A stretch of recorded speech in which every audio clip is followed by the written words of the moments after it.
Hi, good morning, everyone. It's amazing to see so many faces, both familiar and new faces. Today, we are very excited to have a guest speaker, Dan Coleman. Just a couple of words about Dan. Dan grew up in Hendon, went to Husmo, and has been learning ever since in yeshiva.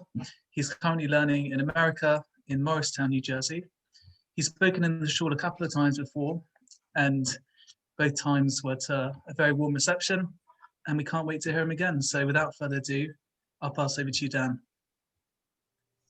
Thank you very much. I hope everyone has the handout. So we're going to start on the first page.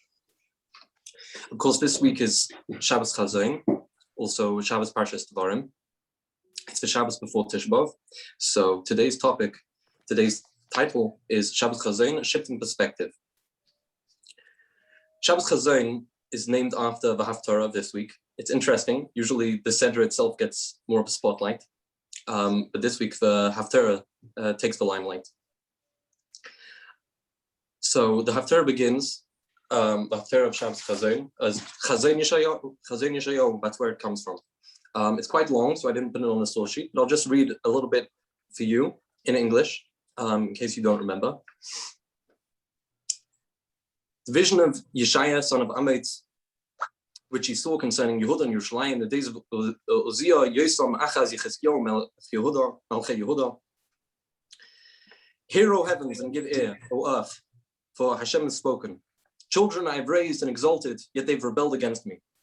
An ox knows his owner, and a donkey his master's trough. Yisrael doesn't know. My people does not understand. Woe to a sinful nation, a people heavy with iniquity. Evil-doing seed, corrupt children. They left Hashem. They provoked the Holy One of Israel. They drew backwards. It goes on. It's about 27 psukim. It's the third in a series of the 3 haftarahs of rebuke, which we read in the 3 weeks before Tisha B'Av. But as I've written on the handout over here, we find right at the end of Haftarah a real change of tone. And it leaves us with a glimmer of hope. In real contrast to the rebuke of the entire Haftarah. It ends with Ashiva Sheikh Tayech Kvarashena, Yetzach Kvatachila, Achri Cheni Kari Loch Iratzedek, Kiryon Ne'emana, Tzion B'mishpat Tibodeh V'shaveh B'tzedakah. I'll restore your judges of old, and your counselors as at the beginning. After that, you shall be called the city of righteousness, a faithful city. Tzion will be redeemed through justice, and those who return to her through righteousness. It's interesting that although the Torah, when he describes the system of haftarahs, he says that we read during the 3 weeks haftarahs which aren't connected to the Sedra, they're connected really to the 3 weeks. But in fact, everything in Torah is of course absolutely precise. And we find that this has a parallel in this week's Sedra of Parshas Devarim as well. Parshas Devarim, Moshe Rabbeinu begins to recount the whole story of the Jewish people until now. And he gives them quite stern rebuke for all their actions. He tells them that they didn't believe in Hashem. He tells them that they rebelled against Hashem. He gives them a whole list of rebuke. And at the end, we find a similar thing, a change of tone. And in the last pasuk of the Sedra, Moshe Rabbeinu instead gives the people a reassurance. He tells them that they're about to enter the land of Israel.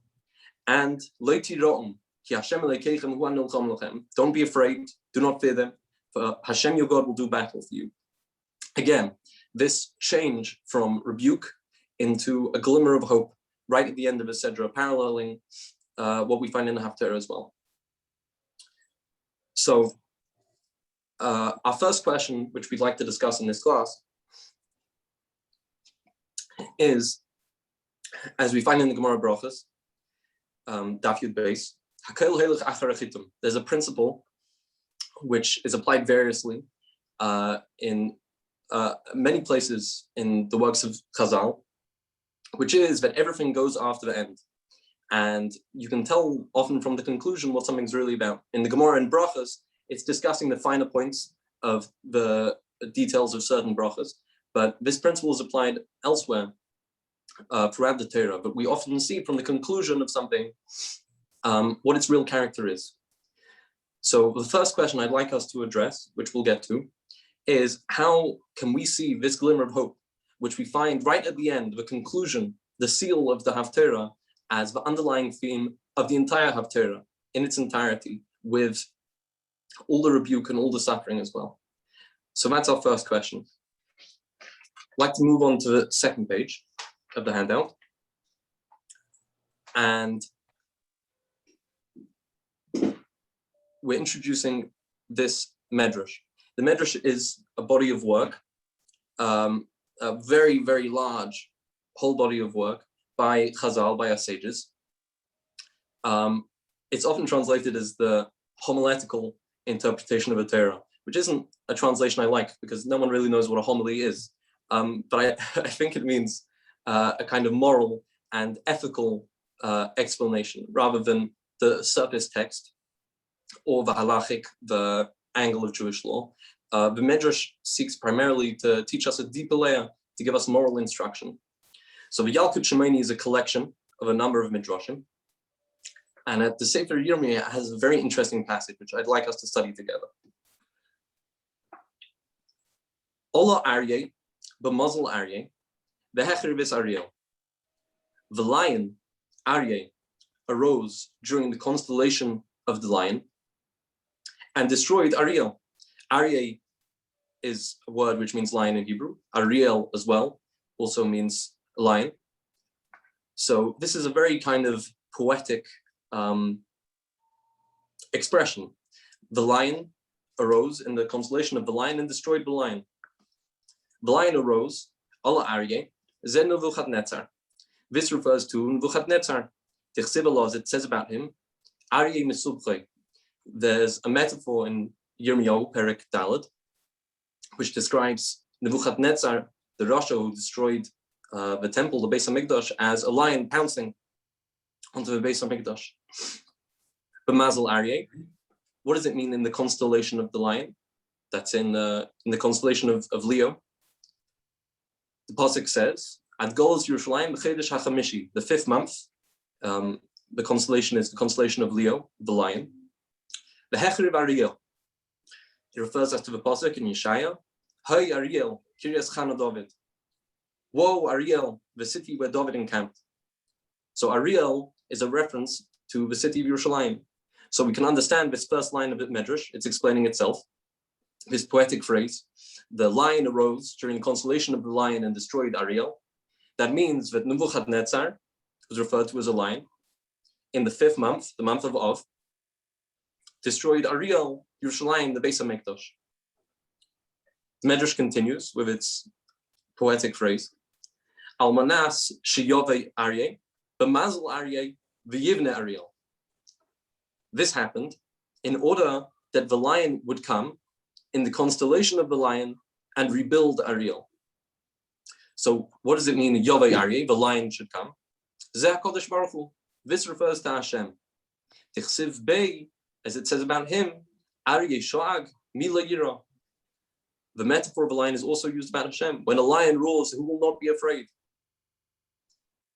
B'mazel Aryeh, in the month of Aryeh, we know that that's the month of Av. As it says, V'hafachti Evlom l'sasim. Hashem promises, I will turn their mourning into joy, which implies that a very opportune time for the Geula, for the redemption, for the rebuilding of Jerusalem and the Beis HaMikdash is during this 5th month when it was destroyed. The Yivne Ariel, and he will rebuild Ariel, as the pasuk says, Beine Yerushalayim Hashem Nidche Yisrael Yechanis. Hashem promises that he will rebuild the Beis HaMikdash. Hashem is the builder of Jerusalem, and he will gather those who are scattered from amongst Israel. So we have this beautiful poetic phrase, the lion arose in the muzzle of the lion and destroyed the lion Ariel, in order that the lion should arise he should come in the muzzle, in the constellation of Ariel, and rebuild Ariel. Now, the Medrash, like every word of Chazal, every word of our sages, every word is gold. And our next question is, why do we find such similar expressions used for both the destruction and the rebuilding of the Beis Hamikdash? The Medrash doesn't need to give us an essay in poetry. It comes to teach us a lesson. So if you look at the very precise language of the Medrash, it's very interesting that it's making such a comparison, using exactly the same expressions to describe both the destruction and the rebuilding of the Beis Hamikdash, of the temple. So what is the underlying connection between the two, and what connection is the Medrash trying to make? So that's our second question.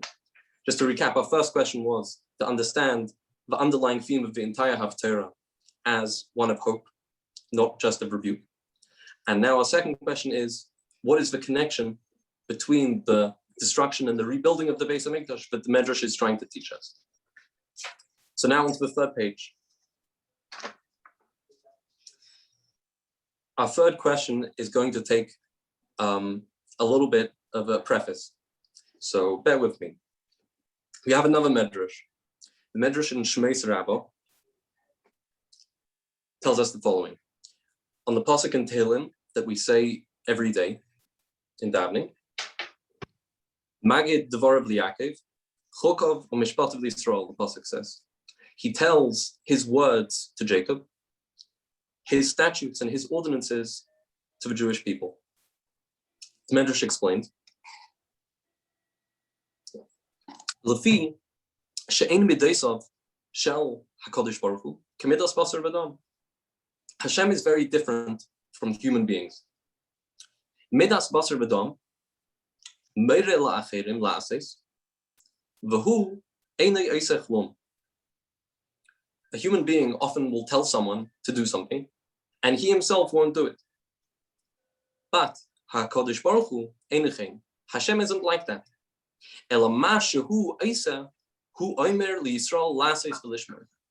What Hashem himself does, that's what he tells the Jewish people to do and to keep. What's the Medrash saying? The Medrash is picking up on an interesting diuk, an interesting precise point in the Pasuk. It doesn't just say in the Pasuk that Hashem gives instruction to the Jewish people. He tells them laws, he tells them statutes. It says Magid Devorav, he tells his words. Chukov u'Mishpatav, he tells them his laws, his statutes. And from here we see an incredible idea from the Medrash, which might sound very strange if you haven't heard about it before. But the Medrash is saying that in a spiritual sense, Hashem also observes the mitzvahs. The mitzvahs aren't just for the Jewish people, but the mitzvahs are really Hashem's. They're his words and they are his laws. They're his mitzvahs.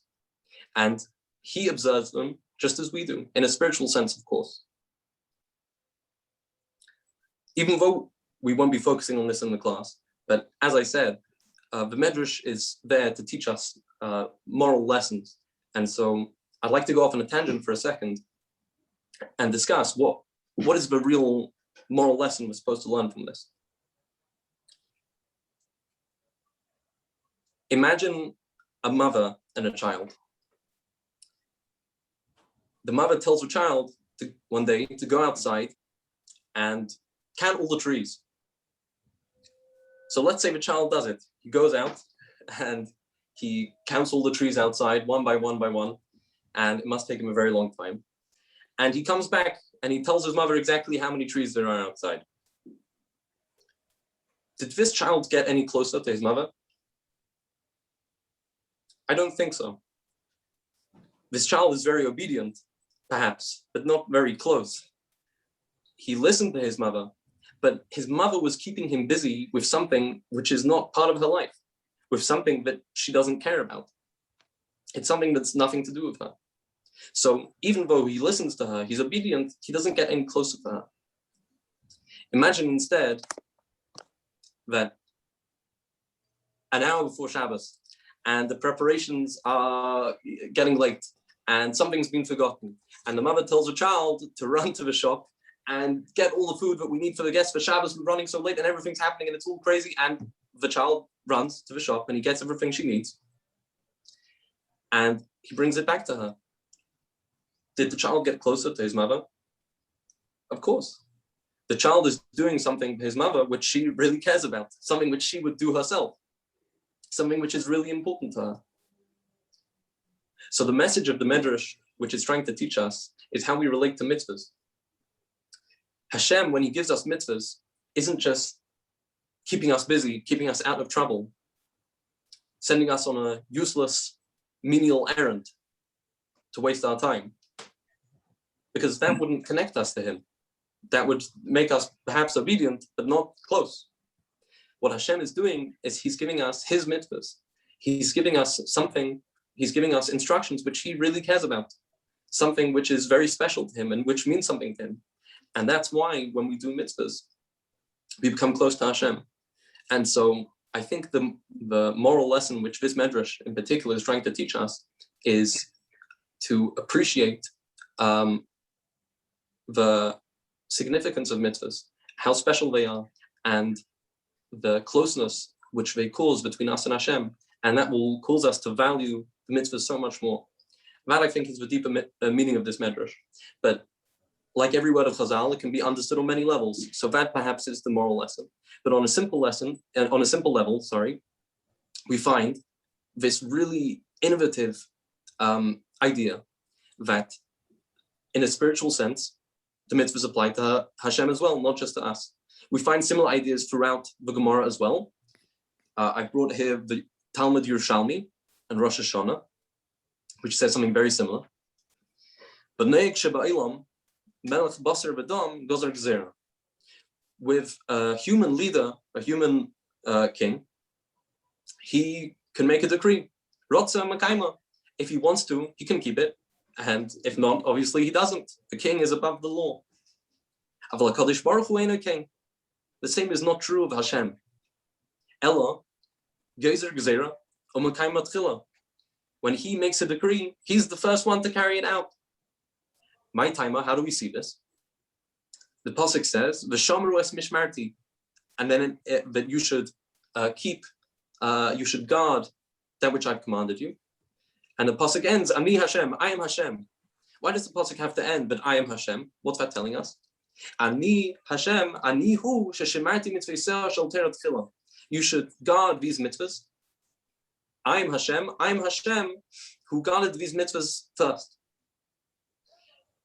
To go even further, the Gemara of the Talmud Bavli in Brachas has a very long conversation, which I've only brought part of, going in real particular details about the different mitzvahs which Hashem keeps and how he keeps them in a spiritual sense. Omer Rabbi Avin bar Rav Ado, Omer Rabbi Yitzchak, Rabbi Avin bar Ado said in the name of Rabbi Yitzchak, from where do we know that Hashem keeps the mitzvah of tefillin? Just as we put on tefillin on our arms and our head every day, Hashem, in a spiritual sense, obviously not a physical sense, also performs this mitzvah of tefillin. Shneamar, Nishba Hashem biminay v'zrei uzay. The Gemara brings a pasuk to prove it. It says that Hashem swore by his right hand and by the arm, his left arm of strength. Biminay. What's his right hand? This refers to Zaytera. Shneamar biminay eish das lomei. Hashem, from his right hand, gave us a fiery law, the Torah says in Dvarim. Uzreya Ozay, and his strong left hand, Elu Tefillin, that refers to the Tefillin. Shneamar Hashem Eiz La'ama Yitain, that Hashem gave strength to his nation in the form of the mitzvah of Tefillin. So the Gemara brings a pasuk to show that not just in general, but about even specific mitzvahs, that Hashem observes in a spiritual sense, even the mitzvah of Tefillin. And there's a long conversation. Amar later of Nachman bar Yitzchak, the Chia bar Avin, Hanei Tefillin, the Mari Alma Maksibu. What does it say in Hashem's Tefillin? In our Tefillin, we know we have 4 passages which speak about Hashem's unity. So, what does it say in Hashem's Tefillin, so to speak? Amar Lei, he answered back to him, Umi ka'amchi Yisrael ge'ech ba'aretz. Who is like the Jewish people, one nation in the land? So, our Tefillin speak of Hashem's unity, and Hashem's Tefillin, so to speak, refer to Jewish unity. Obviously, Hashem's keeping of the mitzvahs is in a spiritual sense, not a physical sense. And there's lots of Kabbalistic writing and Hasidic writing, it's worthy to mention that today is the 5th day of Av. It's the yahrzeit of the Arizal, Rabbi Yitzchak Luria, one of the most prominent Kabbalists of all time. And many Kabbalistic writings are dedicated to explaining, obviously not in a physical sense, in a spiritual sense, what's meant by Hashem's keeping of the mitzvahs. To give a brief idea, for example, in the mitzvah of tefillin, the mitzvah of tefillin, from our perspective, is our connection to Hashem, Hashem's unity, as we see in Gemara. Hashem's spiritual concept of tefillin is Hashem relating to us, to the Jewish people, and to our unity. We put on tefillin on our arm, across from our heart, and on our head, where our brain is, where our intelligence is, to show that we want to unify the desires in our heart and our soul, which is in our brain, and our intellectual faculties to the service of Hashem. In the same way, Hashem relates to us in emotional ways and in intellectual ways. And Hashem relates to us in many different ways. And the Hashem's spiritual putting on tefillin refers to the different ways in which Hashem relates to us in the same way that we relate to him. So this is really quite an astounding idea, that Hashem keeps the mitzvahs as well, in a certain sense. And now comes a really astounding question from Reb Chaim Palachi, a Turkish Sephardi rabbi, lived in Constantinople, nowadays Istanbul, I think in the 1800s. And he, based on this above understanding of the Medrash, asks a really, really fascinating question. On to the next page, page 4. The Rambam, in the beginning of his Mishnah Torah, his complete guide to Jewish law, gives a list of all the mitzvahs. So we're going to take a look at the negative mitzvah, mitzvah Leisasa, number 65. And that is, Shaloila Abed Beis HaMikdash, Eibati Knesiyos, Eibati Midrashes. That there is an Isser, there is a prohibition in the Torah to destroy the Beis HaMikdash, to destroy shuls, and to destroy yeshivas, bati midrashes. Also, it's forbidden to erase sacred texts, Hashem's names. We don't destroy any holy writings. As the pasuk says in Dvarim, Abei ta'abdun, with regards to the houses of idol worship, that they have to be destroyed. And with regards to Hashem, however, that you should not do this to Hashem your God. So we are instructed to destroy houses of idol worship and items of idol worship. And the opposite with regards to the Beis HaMikdash and holy writings, Jewish writings, but we're prohibited completely from destroying them. And so, Rav Chaim Palachi asks, if Hashem, as we know, as we've just discovered from these midrashim, in a spiritual sense, keeps the mitzvahs, how could Hashem destroy the temple? How could the Beis HaMikdash be destroyed? Now, you might think that the Babylonians, the Romans destroyed the temple, but in fact, we find throughout Tanakh that Hashem sends prophets, Yirmiyahu especially, to warn the Jewish people that he himself, through the long arm of Nebuchadnezzar, is going to destroy the temple. That Hashem warns them if they don't change their ways, that all this suffering is going to come upon them, and ultimately the temple will be destroyed.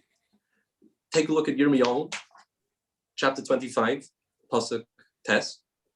That Hashem says, "Hineni sheleach v'lakachti es kol mishpachos tzavein." Behold, I myself, Hashem, will send and take all the families of the north. Hashem says, "Ve'el Nebuchadnezzar melech Bavel avdi." He refers to Nebuchadnezzar, the Rasha who destroyed the Beis HaMikdash, as my servant. He's carrying out Hashem's will.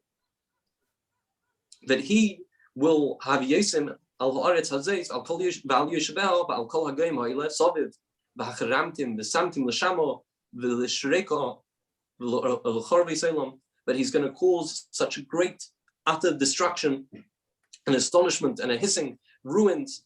Everything is going to be destroyed through Nebuchadnezzar from Hashem. And so this is the really quite incredible question, which Rav Chaim Palachi asks, but how, if Hashem keeps the Torah mitzvahs, how could Hashem himself destroy the temple? So this is the third of our questions for today. Our first question, to recap, was to understand the underlying theme of hope in the Haftarah. Our second question was to understand the words of the Medrash, which uses very, very similar, in fact, the same language to describe the destruction and the rebuilding of the Beis HaMikdash. And now our third question, our final question, is based on this midrashic idea that Hashem also, in a spiritual sense, keeps all the mitzvahs. How was Hashem able, how was he allowed, so to speak, to allow the destruction of the temple? Okay, so we're going to start by hopefully answering this third question first. And we're going to do that by taking a deeper look at these halachas with regards to the destruction of the Beis HaMikdash, the destruction of a shul. These are also practical halachas nowadays, as they apply not just to the temple, but also to a shul, to houses of study, to yeshivas. So the Rambam codifies this halacha in Hilchos Beis HaBechira, which speaks about all the laws regarding the temple building. And he says as follows, halfway down the fourth page.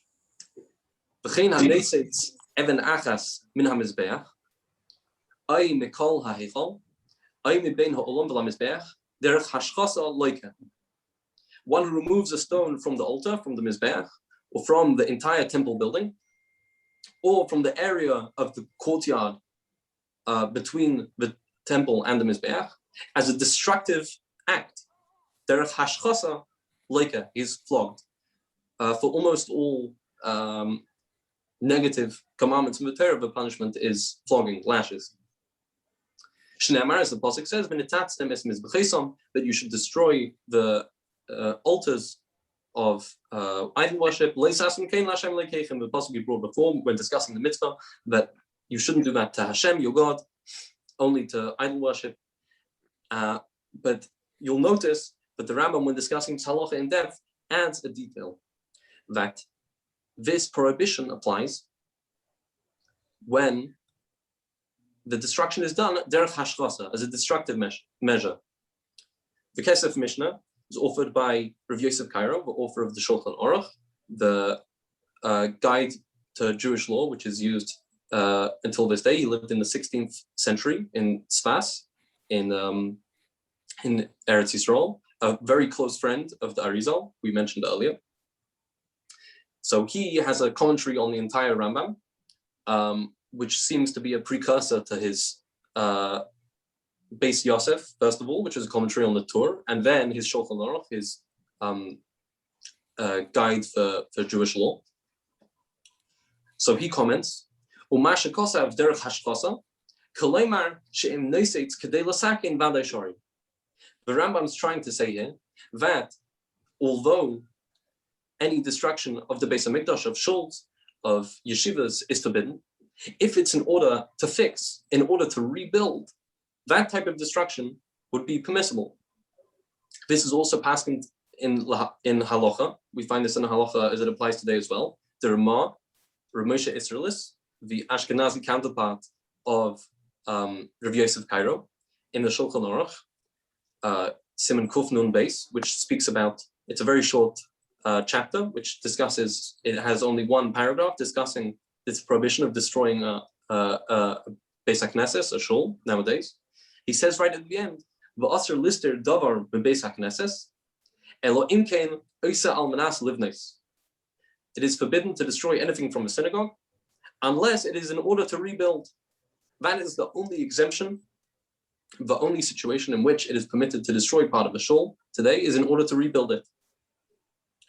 The same thing applies to the Beis HaMikdash as well. Even though there's a prohibition of destroying the temple, even in part, even as the Rambam says, even one stone, one brick, if it's in order to rebuild the Beis HaMikdash, that is permissible. If it's going to be rebuilt and be bigger and be better and be nicer. So now we can return to the words of the Medrash and see something really, really incredible. At the bottom of the fourth page are quoted the words of the Medrash again. And let's look at them in a different light. Ola Aryeh, the lion arose. B'mazel Aryeh, in the constellation of the lion.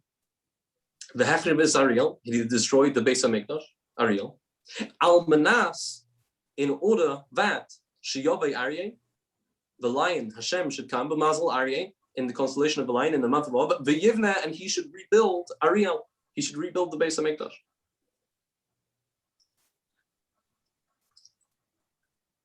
In the same way that we find the only exemption for which the Beis HaMikdash or any shul, in fact, can be destroyed is in order to rebuild. The Medrash stresses that the destruction of the Beis HaMikdash was in order to rebuild it.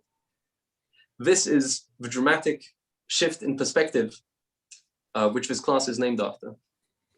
We can see the destruction of the Beis HaMikdash as just that. Or we can see the destruction of the Beis HaMikdash as the very first stage in its rebuilding. From the very first moment of the Golus, of the exile, we can see that the Geula of redemption has already begun. The first measures, the first steps have been taken. This destruction was not a destruction in and of itself, but a destruction in order to rebuild, to be bigger and to be better. That the third Beis HaMikdash we know will be even greater and have an even greater revelation of Hashem in this Beis HaMikdash. And so the destruction of both the first two temples was really for this reason, in order to rebuild it. And now we can understand, I think, the answer to our third question, which was how could Hashem, if Hashem spiritually keeps all the mitzvahs, how could Hashem allow the destruction of the temple? The answer is that there are exceptions. There are times when the destruction of the temple or shuls is allowed, and that's in order to rebuild it. And that's what Hashem has done through the destruction of the Beis HaMikdash. He's taken the first step in rebuilding it. And now as well, we can understand the connection which the Medrash is trying to make between the destruction and the rebuilding of the Beis HaMikdash. It employs such similar language, such similar expressions to show us that the two are really two sides of the same coin. They're connected entirely. The destruction was really an act of building, and the exile is really the beginning of the redemption. And so that helps answer our third and second questions. Also, I'd just like to add in on the 5th page, there's a really interesting story in another Medrash, Medrash Eicha Rabbah. Eicha is the book that we read on Tisha B'Av, describing the downfall of Yerushalayim and the destruction of the Beis HaMikdash. And the Medrash on Eicha Rabbah brings a really interesting story. We'll read it together. It's originally in Aramaic, and there's a Hebrew translation below. Of the Hava Bechad Barnash, Da'ava Korodi. A story happened. There was a man who was plowing his field. Goas Chada Terse, and one of his cows started bellowing. Over Alay Chad Arvi, an Arab came to him. Omar Lay, Ma'at. He asked him, who are you? Are you Jewish? Are you an Arab? Are you what are you? Omar Lay, he replied back to him, Yehudoy Ano, I'm Jewish. Omar Lay, this Arab said back to the Jew who was plowing his field, Shrei Teirach, Shrei Padnoch, take off the plow and the yoke which you're plowing your field with, as a sign of mourning. When we're mourning, we don't perform work. Amar Lay, he said back to him, Lama, why? Why should I stop plowing? Amar Lay, the Beis Makdasheng Diudoi Chorav, the Beis HaMikdash, the Jewish temple, has just been destroyed. Clearly, this conversation happened a long distance away from the Beis HaMikdash, but this Jew hadn't heard about it. Amar Lay, the Jew replied back to the Arab, "Meno yadata? Meno yadat? How do you know that the Beis Hamikdash was destroyed?" Amar lei, the Arab replied back to him, "Yedois min ge'iyosa deseirach." I know this from the bellowing, from the cries of your cow. Maybe this Arab could understand the speech of animals, I'm not sure.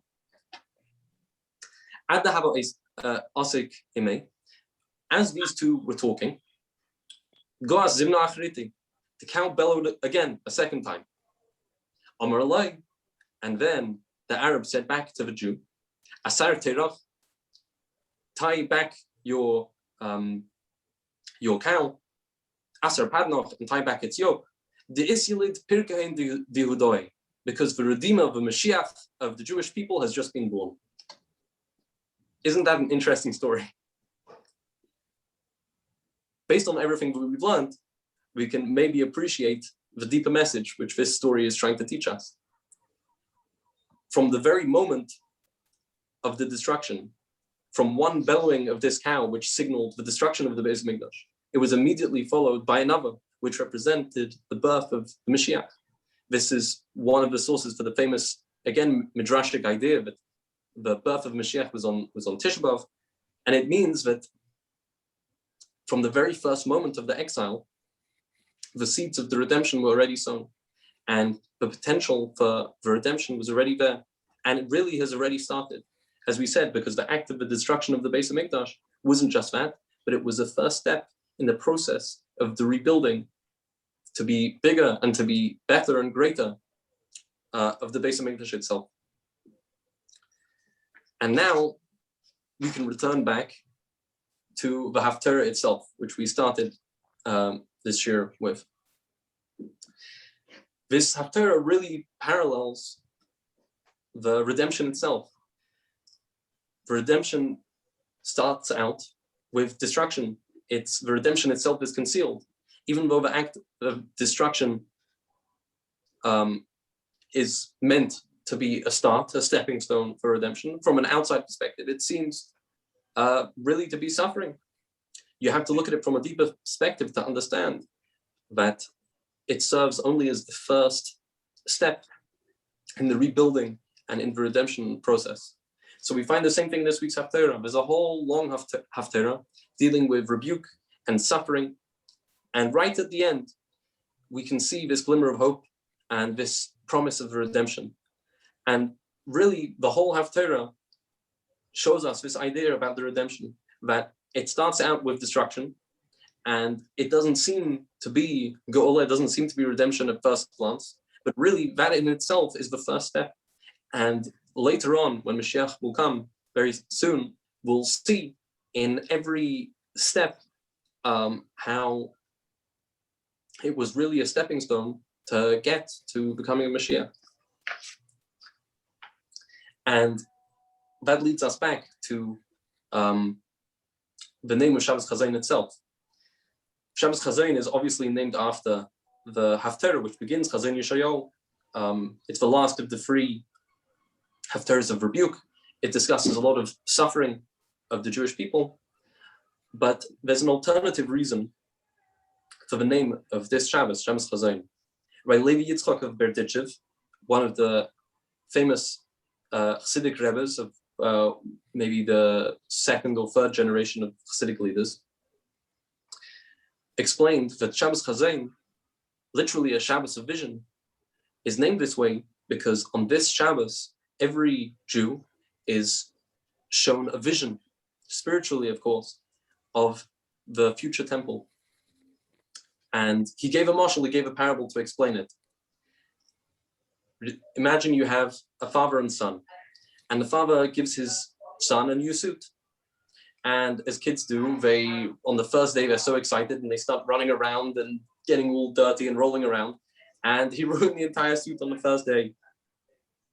Okay, so the father bought him a new suit, another suit. He put that suit away and he got him another suit, and the same thing inevitably happened again. So on the 3rd time, he took away the old suit and he bought him another suit, but he put it in the wardrobe, and he told his son, that I see that you're not ready yet to wear this suit, but I have it here in the wardrobe. And when you're ready, you'll wear it. And in the meantime, every once in a while, I'll open up the wardrobe and I'll show you the suit. And that way you'll remember that this suit is yours, and that when you're ready, it will be yours and you can wear it. The three suits are the three temples. The child is the Jewish people, and the father is Hashem. But Hashem gave us a first Beis HaMikdash, and it was destroyed, and a second Beis HaMikdash, and it was destroyed. And the third Beis HaMikdash is ready and waiting for Mashiach, for it to happen. But it's not here yet. And so every once in a while, every year on Shabbat Chazon, this is the time where we're shown a vision, where spiritually we get a little boost and of this vision of the coming redemption and of the future Beis HaMikdash. These two explanations of Shabbat Chazon sound very opposite. One comes from the opening of the Haftarah, which seemingly deals with suffering and rebuke, and the other is focused on the redemption and on the future Beis HaMikdash. But based on everything we've learned today, we can see again that they're not opposites, but they go hand in hand. As we said, the first moment of destruction, of exile, was really also the first moment of Geula, of redemption. And so these two ideas interlink, they work together.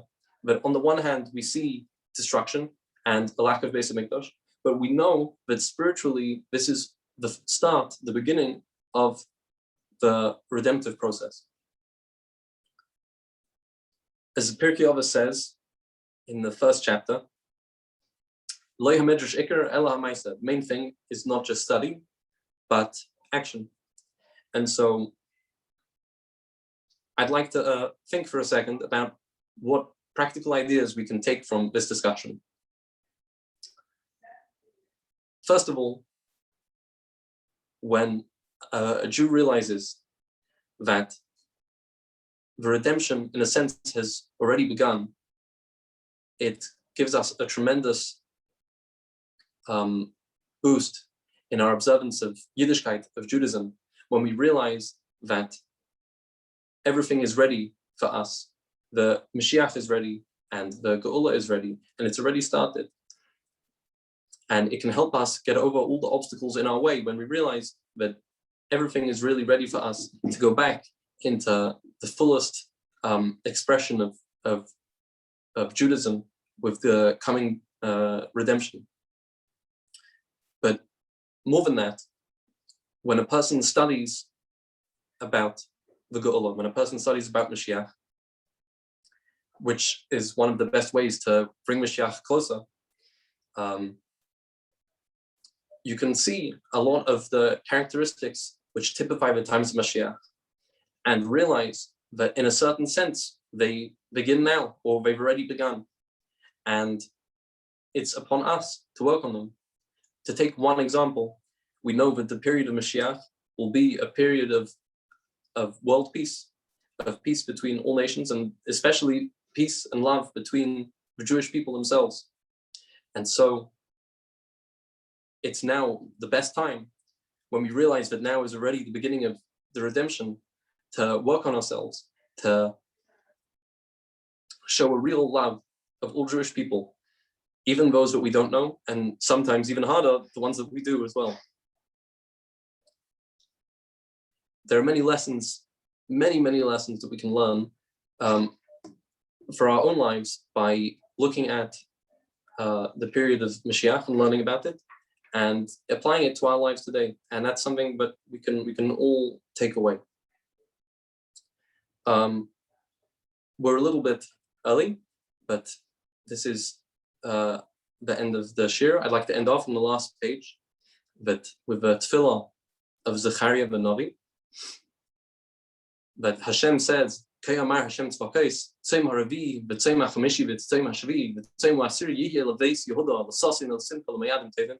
But when Mashiach comes speedily in our days, even before Tisha B'Av this year, that all the days of fasting, all the days of all the fast days, including Tisha B'Av, the fast of the 5th month, will be transformed into holidays. Not just that they won't be sad days anymore, but these days themselves will become holidays, because we'll realize that these days themselves were the beginning of the Geula, the beginning of the redemption. That's why they deserve themselves to be celebrated. And so please God, very soon for this Tisha B'Av, we should celebrate this Tisha B'Av in Yerushalayim HaKodesh, with Mashiach, with the redemption for everyone together, all the Jews and all the peoples of the world. B'mehera v'yameinu, amen. If anyone has any questions, we have some time left, so I'd be happy to take them.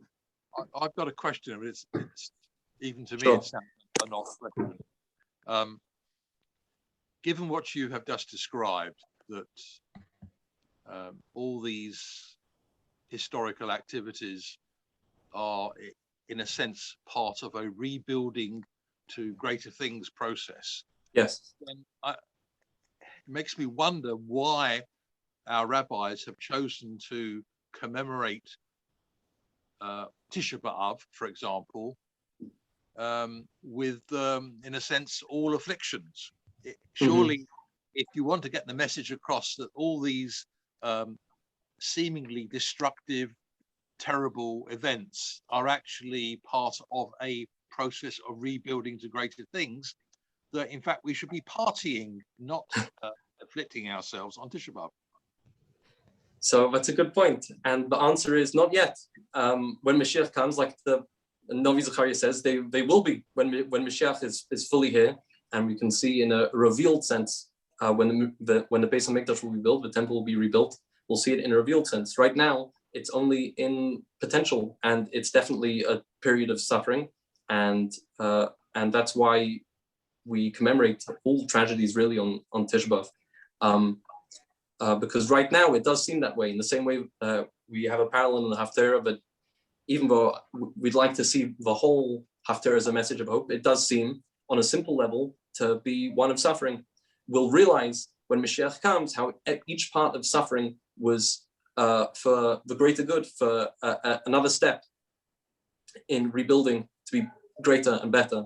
But suddenly, right now, when we don't have that perspective, it's definitely a time of suffering and mourning. So that's how we commemorate it. But the point I was trying to bring out is that it is definitely, in a spiritual sense, in a certain sense, the beginning of something better and greater. And that's why when Mashiach comes, they actually will be celebrated, and they'll be the happiest of days of Yomim Tevim and Me'adim, like the prophet says. I hope that answers your question. In which case, then, how would you perhaps indicate to us how we could perceive that the process of Mashiach coming is actually reaches that kind of point? In other words, what will actually trigger, in your eyes, what events will have to be triggered in order for us to switch from a process of mourning to one of celebration? Mashiach has to come, and the Beis HaMikdash has to be rebuilt, and that's something. Hearing that, can you explain to me how, for example, am I to identify when that event happens? I mean, what are we expected to be looking out for to indicate that has happened? I'll tell you a story. The Alter Rebbe, the first Lubavitcher Rebbe,